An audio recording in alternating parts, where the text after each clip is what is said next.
Hello. Hello, welcome. Welcome to Everyday Ordinary, Extraordinary Women.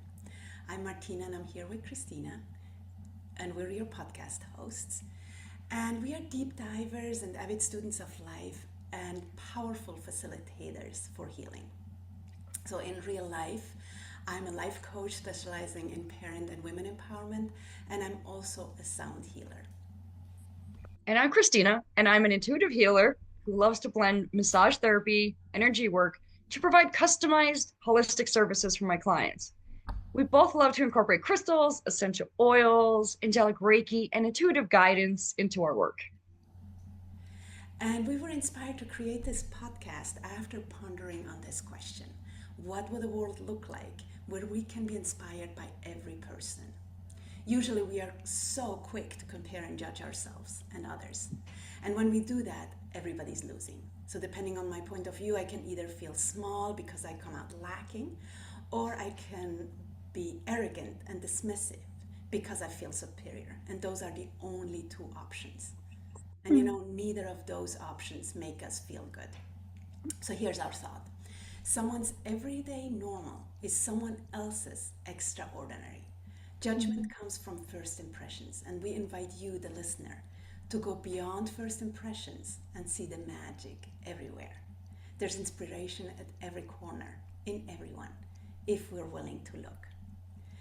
And today we're here with Camille. Camille, do you want to say hi, introduce yourself, tell our listeners who you are? Sure. Thank you so much for having me, Martina and Christina. My name is Camille or Camille, but I prefer Camille. And I am an artist, a mother. I used to be an energy healer as well. I also am a Reiki master practitioner. I have so many tarot decks and crystals in my home, but now I just share spa with my kids.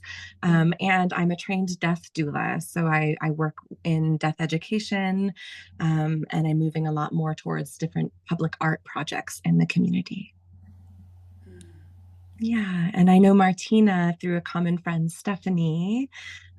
So I've briefly met Martina in women's groups, and I'm new to Christina. So yeah, so excited to be here and see what comes forward from this conversation. Thank you. Thank you for being here. And if I you know go back to when we first met, what stood out for me is your energy, like your love that you radiate. Your Mm. um, it's deeper than creativity. It's like it's. I was trying to find the word just before we came on, and it's still not here. But it's just this deep, um, beautiful soul Mm. that I see when I see you, and when I heard you talk about what matters and what you're creating. And it's just really, really beautiful to have you here. Thank you. It touches my heart. It makes me almost want to cry. Oh, thank you so much. So, Camille, if we really knew you, what would we know? Hmm. Um, you would know how much home means to me, how important mothering is, and the lengths that I've gone in the last 15 years for my children. They've really been like the biggest labor of my life, and I've been able to somehow um, do these tangential creative things, and sort of, quilt together a semblance of a career that's still very much growing and nascent. But the labor of my love and this quality of soul that registered for you has been like the immense amount of effort, education, labor, and just persistence in becoming a mother. I became a mom at 21 years old, and so all of my life plans sort of went sideways after that. And Yeah, if you were in close contact with me, you'd know how like my home is my greatest playground. Mm, so beautiful. So, Camille, you became a mom at 21. How did that then influence your artist journey? If home is such a big, like, how did that then influence Love the home? that. Yeah, love that. Well, I was an artist before becoming a mama. Hmm. I was an artist my whole life, like since I was a little girl, and then I was discovered by colleges and given scholarship for my art before I went to school. So I was always an artist. And actually, when I first became a mom, I had to kind of give away that dream. And it's only been in the last couple of years that I've come back and found my own independent art practice again. But as a mother, everything is like I mean, your child is your greatest creation, and the way that you are raising your child, and the books that you're reading your child, and the toys that you're bringing into your child's room, and the colors that you're surrounding them, even the food that you make is all an extension of art. And in the early years, especially, everything's such a tactile, sensory environment. Um, so I'm trying to remember, what was your original question? I think like everything sort of became art for me. And then now I'm sort of applying those lessons into my actual physical art practice. And my art looks nothing today like it did back when. Um, mhm. Beautiful. Yeah. All right, I'm going to move into our icebreaker question. Okay, nice. Tell us a funny or silly or embarrassing story about yourself. Okay. Um, boy, the one that's come the one that's coming to mind for some reason is when I was in middle school. I mean, I started doing kung fu when I was around 6 or 7 years old, and I did it up until around age 13. And I remember I had my first boyfriend in seventh grade, and I wanted him to see my kung fu practice. And I was really excited but nervous for him to come. And we got out of the car, and he was coming in, and as soon as I pulled open the door of my mother's Ford Windstar minivan, I just like I did one of those like full on dives, my leg up in the air, and fell flat on my back, like into a mud puddle. It was horrible. And so I had like that, I just had it's just the most humiliating things. And I was all wet, and I had to have a towel. And then I did my kung fu class in front of him because for some reason I wanted him to see me. But yeah, I'll just never forget how utterly mortified and ridiculous it was. But then you can only laugh at yourself in moments like that. So yeah, we endured that humiliating experience. Perhaps it brought us closer. I'm not sure. That's what came to mind. But you Wow. persevered, and you could have ran and hid, right? You could have ran home. There was a lot of options besides just powering through, but you powered Yeah, through and you made the most of it. I guess so. Yeah. But did he And become a boyfriend? He was my boyfriend. Yeah, he was my boyfriend. We well, did you stay girlfriend and yeah, boyfriend? he And stayed that my would be boyfriend another after question, right? he dumped me. The next he himself was disgusted. No. Yeah, we stayed boyfriend and girlfriend for a while. He was my boyfriend all the way up until for like 4 years. Wow, Yeah. beautiful, beautiful. Yeah. So I can think it's how we handle those embarrassing moments um that make people love us even more, you know?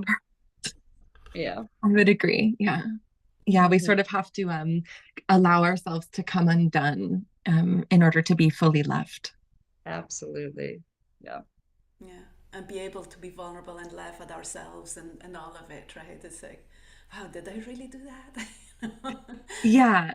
It's like that's such an important qualifier to me. Like, can I be a complete fool with you? Can I be like nothing of a personality or identity or ego structure and just completely like yeah, be raw and vulnerable and make mistakes and messy. That if Yeah. I can, I'm like, okay, then we're good. We can love each other. Agreed. Beautiful. So, Camille, this is a multi question, but the umbrella is what made you who you are today. So Mm. it could be what is your biggest lesson, or what took most courage, or when did you stand up for something that mattered. Mm.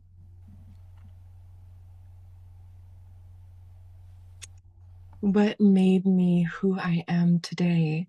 I feel that I always have been standing up for what matters. I've always been um, uh, confident to speak my mind and to bring up disagreements. I have no hesitation to do that, or to point towards injustices, or advocate for the marginalized or those who aren't able to speak for themselves for whatever reason. That's always been true for me. Um, I think in large part that's because my mother is a fierce rebel soul and individualist.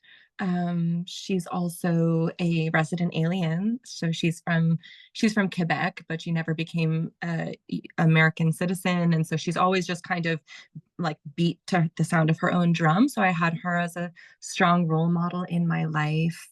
And her biggest priority as a mom was to help each of us come into our own voice as different and as unique as we were. I have two brothers and I'm the middle child. So we each are very independent and self-defined, very different from one another. So that was always supported. And I think, yeah, my upbringing definitely helped make me who I am today, because I was just supported. We were all supported to deeply express ourselves. And I grew up in a home where we danced and cooked, and everything was just very, very alive. And like with this aspect of like of sensuality, like my parents were themselves the same with us as they were with their friends. They often had people over for dinner, so we were always interacting with a wide range of people. So that really set a solid foundation for me to go and kind of create my own adventures in the world, and know who I was within those adventures, even though, like, that's not to say that my life that it was easy. Like I've had a lot of challenges, but I've been able to push through them because of this deeper sort of faith in the mystery that was given to me by that I inherited from my mother primarily, but also just our whole household. How So, beautiful. yeah. And hence your name, right? Hence Camille, right? Yeah, why do you say that? Because it's French, right? Yeah, it's French, and but it has a strange meaning. Do you know the meaning of it? No. Okay, well, so the actual meaning of the name is virgin maiden of the altar, which Ooh. which is interesting. It does actually fit me. Virgin as in a whole unto herself. I love that definition of it. Um, and then maiden of the altar. Like I'm always sort of like, I don't like to I don't consider myself necessarily a leader, but I'm a very skillful, like, secondary person. So like I love that I'm a maiden of the altar. If I'm a maiden of the altar, then that means I'm sort of setting the stage for like God to enter. And so I've done that my entire life. But Camille, I was given this name. I was named after Camille Claudel, who is an artist, but a very tortured artist. You know her, Martina? Yes, I do. Yeah. So when my mother was pregnant with me, she was gonna name me Emma. And Emma, because in French, aimer is to love. And so she wanted to name me Emma after like to love. Um, but uh, but she ended up naming me Camille because as she was watching this film came out on theaters, and she was like 8 months pregnant with me. She says that I like stood up in her stomach and on her womb. That's the story she tells, to tell her like my name, this is my name. But it's a little disturbing because Camille Claudel, well, she was also a woman who really stood up for what she believed in and sort of set herself apart from the crowd, and then rose in fame and skill and in mastery of her skill, but then was condemned and institutionalized. Um, Well, she also was Rodin's Muse. mistress, and he took credit for a lot of her work, and it's like really twisted, twisted life. So, yeah. Yeah, really dark. And yeah, and then she was outed by even her brother. So anyway, so that was, yeah, so that is my namesake, Mm. sadly. And it has a lot of those sort of elements of the tortured muse and the yeah, it has, they have definitely been a theme. Yeah. I've noticed a theme. I actually believe that children choose their names. So Mm, for whichever reason, it's beautiful. And you talked about like virgin. I also hear innocence or empty vessel. That's what I hear in that one. And oh, I and love the that. maiden of the altar. There's a priestess, right? There's Mm, the holding the sacred as well, which mm, I probably just had the image of you laying out your oracle cards on it, right? On the altar, like, oh, here I am mhm. doing my sacred work, like kind of image too. Oh yeah, yeah. I mean, I have multiple altars in my house. Mm, Um, but also like the altar of life, the living altar of our bodies and our yeah, home as temple, and yeah. even extending into our community. Like I've been actually really thinking of that three-part system of like, so I have my altars in my home with the material ornaments of my like healing practice and my spiritual practice. But then it's like ultimately the best and highest sort of altar is my own body, um, how I treat it, how I sort of cleanse it, how I move energy through it, how I use it, how I honor it. And then that foundation, like that's sort of like the inner fruit, and then or the inner circle, and then the ring around it is my home. So then it's like, how am I decorating my home? What is the flow of my home? How am I maintaining it? How is it um easy for my kids to find what they're looking for us to have what we need within this, sort of the physical reality of our home. And then once that's all taken care of, then it's like, okay, what is my work and what is the gift and service that I'm providing to my community? And how is this practice of my body, this practice of my home, rippling out and sort of extended into, how am I able to sort of pour this water into those in my network or into the work that I do? I've been really thinking about this three-part system as far as the altar goes, because all of like it starts with that middle of the body, and then without, you can't really go from the outside in. It has to come authentically from that center point of our own system. But then, yeah, as we cultivate that, then our community can grow wider and wider. But we have to sort of sustain and develop that capacity in our bodies first. Absolutely. Yeah. We talk a lot about those ripples and, from our work, but it always has to be what is safe. Um, you have to be clear on who you are first, right? And you need to be taking care of it so that you have that energy to give to your community, to your family, to everybody else. So ultimately, the self-love and the self-care has to be number one always. Yes, I completely agree. Yeah, I don't think that we can effectively serve our community or do so without burning out if we aren't taking care of that inner heart Absolutely. of our body first. Yeah. So I think it's perfect to move into what fills you up, what recharges those batteries so you have to give back to your family and your community. I'm a big lover of walking. I just love walking outside. I walk every day if I can. I walk in nature, and I find that my batteries are often recharged by like stomping on the ground with Yeah. my heels, the back of my heels on the ground. So if I'm going, and I live in a beautiful mountain town, I live out in Beckett, in the hills. And so I walk up, and I'm like living in the mountains. So I can, whenever I'm walking on a street, it's like up and down these, well, in the hills.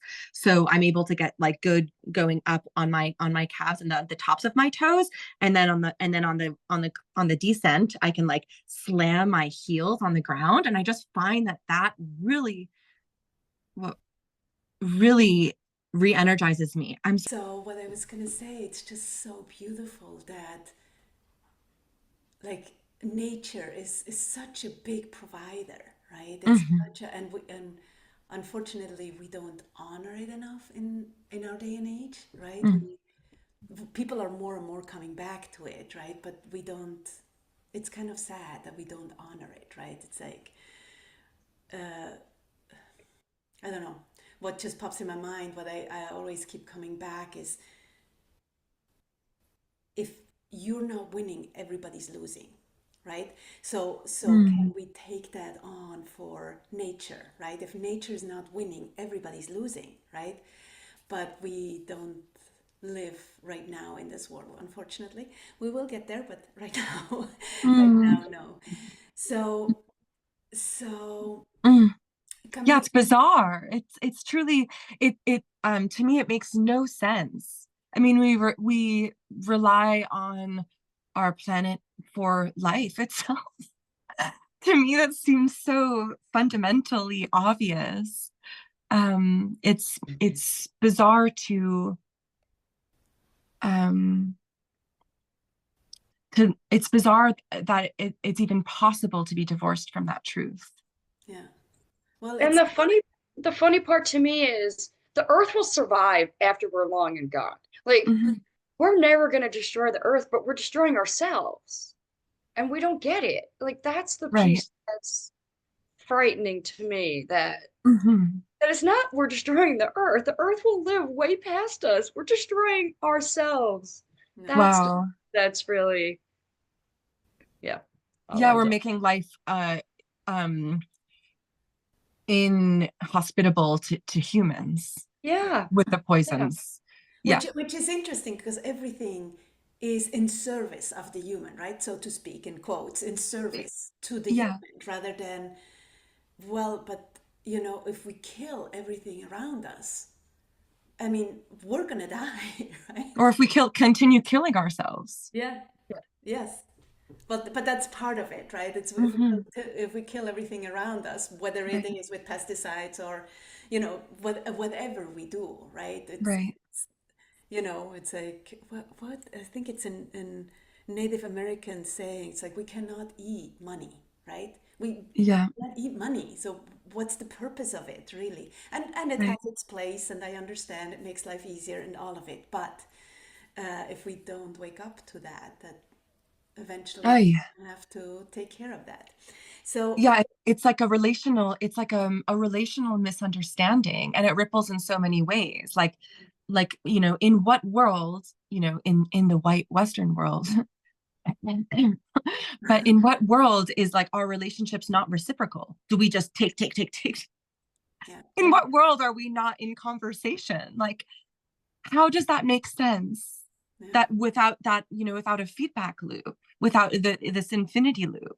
And then so many cultures worldwide, like that, again, it's just part of the fabric of reality, of this give and take, restoration. Like it's as common as, washing your hands, or it's common practice, common parlance. But our culture is for some reason relationally um disabled, or there's something has Disconnected, disconnected. very, Yeah. very disconnected. And it is that, like, that balance that we're needing, right? It's like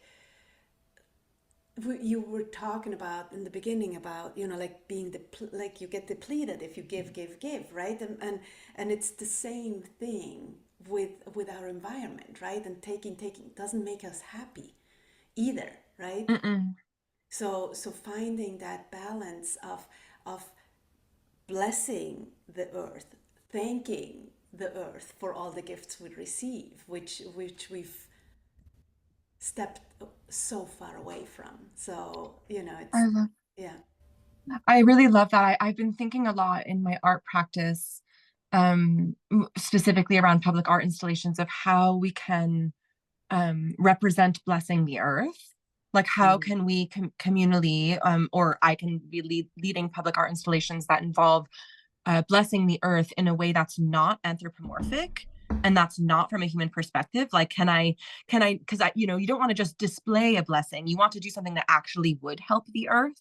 So what does that look like? And now I'm thinking of a children's book where this family, instead of getting a Christmas tree, would go and make popcorn and different like bird food strings, and then they would go and put them, like, that's a one way of blessing the earth, feeding your ecosystem, but through a way that maybe looks beautiful to our human eyes because we have a taste for that, but also actually feeds the environment. Because sometimes we can think that we're blessing the environment, but like from the earth's perspective, she's like, I actually would much prefer you just don't touch me, Yeah. you know? So it's so I've been asking that question a lot, or holding that question in my heart of like, what ways can we, you know, visually, or how can I engage like a practice of blessing the earth with others, that doesn't somehow invade her, or project my human interpretation of what that would look like. Like, how can I do that in a way that's truly of service to her? I love this conversation. Yeah. I have a funny story for you about stringing popcorn. And my very first apartment by myself, I had to decide to get a live Christmas tree, but I didn't own decorations. So I decided I was going to have a party and people could bring stuff, and we would string popcorn and cranberries for my Christmas tree. And then every night I kept hearing mice in my Christmas tree eating the popcorn. Cranberries. I'd be throwing shoes at the Christmas tree. And the day after Christmas, the tree had to go because I happily fed my mice for a week or two. And then, yeah. So I'm a popcorn and cranberries outdoors next time. I Yeah, love Merry Christmas to the mice. So Camille, what is your superpower? What do you consider your superpower to be? Mm. Mm.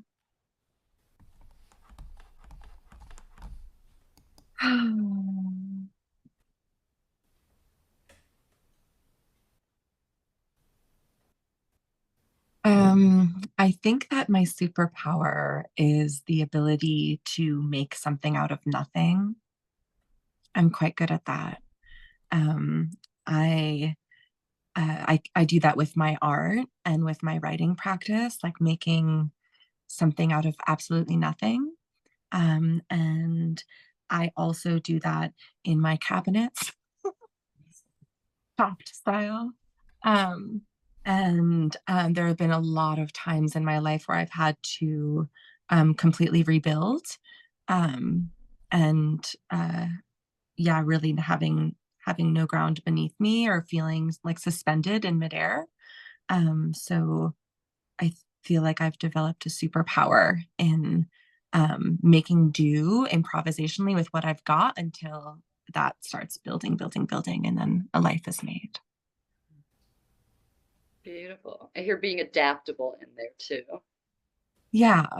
Yeah. Right. There's like, right. There's like an agility and yeah, the capacity to adapt and kind of move with the circumstances. Yeah. And I think that's kind of part of my soul history as well. Like I can just feel there, I feel my presence as a soul through multiple wars, and having to just rebuild and do our best, you know, in those circumstances. And fortunately, I haven't lived through a war in this life, but it's like that there's something in me or in my ancestry that remembers that very clearly.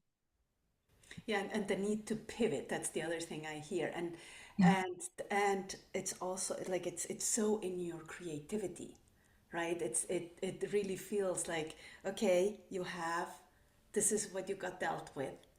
How are you going to be creative around it, right? Right. Which is so your essence and your nature. Oh, that's a good reflection. Yeah, like we have this. Now, what are we going to do with it? Yeah. Yeah. And that's something that I really do hope to. Thank you so much for that reflection. That's really helpful for me. Um, because I think because I'm so adaptive, I'm always like, well, where do like could do it all. I could do anything. Yeah. It's hard for me to kind of find the core outside of like my own just practice. Um, but that is something that I'm also trying to really, I hope to share with my children too. of like, okay, in life, you may not have exactly what you want, but you're going to have this, that, and this. And with that, you can create an entire world. I really believe that to be true for the most part, unless you're, really in a state of danger. But other than that, you have the capacity to create a world with just, with just one person, with just one place, with, there's so many options Yeah. within that. Yeah. Resilience is another word that I hear. Mm, thank you. So, Camille, if you had a magic wand and could give people any quality, what would it be and why? Give people any quality. I would want them to love and to reciprocate to the earth. I would want them to be able to listen, like the quality would be like listening, so to reciprocate. Love, like so I don't know maybe what the word would be for that, but are you like, so it's like that relational kind of thing of like blessing or giving thanks or giving back. I want that. I would love to give people that quality, the capacity to give back or to return, reciprocate in relationship. Yeah. So, like when you're so filled up with love, then you could give it to everybody. Um, and then it's just constantly going around and around and around. Yeah, Yeah. it can circulate. Hmm. I love that image. It's so beautiful. Mm, Yeah, and it is that, yeah, my hands are going in the figure eight, right? It is mm, that balance, right? That like that flow actually. That flow. Oops, my phone is ringing. Sorry about that. okay. So, Camille, tell us about a time where you took a chance for love. And it doesn't have to be necessarily romantic love. When did you take a chance for love? Oh my goodness, Martina and Christina, my whole life has been chances for love. I'm a lover. My archetype is really like lover muse, I believe. Mm. But um, I have taken many chances for love. It's hard to even think of just one. Um, I took a chance for love we'll focus on my daughter by giving birth to her. Um, and that was I was choosing her. Um, and all of that, which I knew like the experience of being a mother would give me, over like sort of my dreams of graduate school and life in academics. Um, what else is there to say? So, this question is, tell us about when you took a chance for love. So, when I had my daughter and I took that chance for love, it forced me to really slow down and get down into the nitty gritty of what it meant to take care of my body and home. And because I was a very good student and on honor roll and on scholarship and all of these things, I lived a lot in my head and in this sort of visionary space. And some might say like an egoic place. And so having my daughter brought me like down into the blood and poop and pee, diapers and birth and crying and the underworld of like what it is to be human. And that was the most powerful education. I think it was, choosing love and choosing my daughter and choosing to be a mother really taught me what it means to be human, more than any schooling or any other thing could possibly have taught me. So yeah, I think that I've joked that like my graduate education was in love and in motherhood, because I otherwise probably would be doing some kind of conceptual project at a university somewhere, if I wasn't, forced to put my sink my hands and my hips and my feet into the earth. How beautiful. And what a gift she is for you, right? I mean, apart from the gift that children are, but for who you had to become, right? It is the school of life, right? It is like one way of dealing with the school of life is becoming a parent, because it just really puts your world upside down in ways that, it's like, okay. Yeah. Primality, like that's, and it's become such a core value of mine. It's like this primality, getting down to like the really base compositional structure, like the base elements, the like mineral qualities of life. Like I'm no longer really interested in all of the fancy things, which I used to play rather adeptly at, like all of the words and I don't know, like the badges of honor that people can follow in the academy. It's just instead it's like, yeah, choosing primality, like what is real and immediate and immediately important, like as important as food and sunlight and water and connection and conversation, like just these things that we they don't have a value, and yet they are the most precious things about being alive. Yeah. And you can only really appreciate them when you throw yourself in and surrender to it, right? Like you can't appreciate being a mother until you become it and throw yourself in and do it and yeah. Yeah. You Yeah. And don't it's know how it's gonna change you and break you and tear you apart until you go through it. right. Yeah. Yeah. And connect you with others too. Like there's also so much connection and like it's that same kind of humiliating story of like falling on your butt. Like when you're a mom, you just fall on your butt and you're just falling on your butt all the time. And you're picking yourself back up all the time. So you develop like this amazing humility that really is in service to like self-forgiveness, and you can teach that to your kids, and you can also just represent that in the world. And yeah, I'm really, really grateful for that, for what I've learned So in this experience of being a mom. Yeah, thank you. yay. So Camille, you have a business. Do you want to brag about your business and tell people how they can reach you and see your beautiful art and all that good stuff? Yeah, I don't really have a business. I kind of do.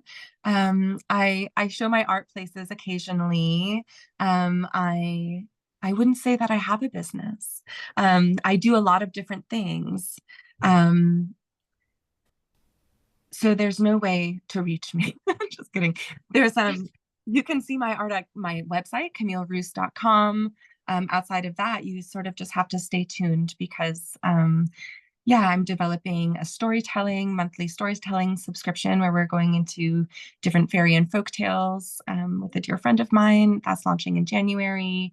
And then I am offering my services as a creative a funeral celebrant. And so that's also in process. But there's no way to track that at the moment, unfortunately. Well, we will stay posted on your storytelling, and when you have that information, we will include it in the notes for the podcast so people can reach out and learn more about that when it's available. Sure. And in the meantime, we'll include the links for your art. So if they want to check out your art, we'll have the links for that too. Awesome. Yeah. Yeah, your website Come, and notes. Yeah. yeah. Camille, thank you so much for being here with us today. It was a true pleasure having you and your passion for creativity. Um, I just love being with you today and the love that you put out into the world. So thank you so much. Thank you everyone for listening. If you loved this, please leave us a review. Please share with your friends. And please remember that you are extraordinary and you rock. Until next time, have a wonderful day. Thank you so much. Thanks for Bye for being here. now. Bye-bye. Bye. Bye. Camille, you want to say bye? It was so great to be here, and I love this conversation. I feel like we scratched the surface on quite a few juicy topics. So I'll be percolating on them later this afternoon, and I just appreciate you taking the time to invite me here. Yes. Peace and love. Thank you. Thank you.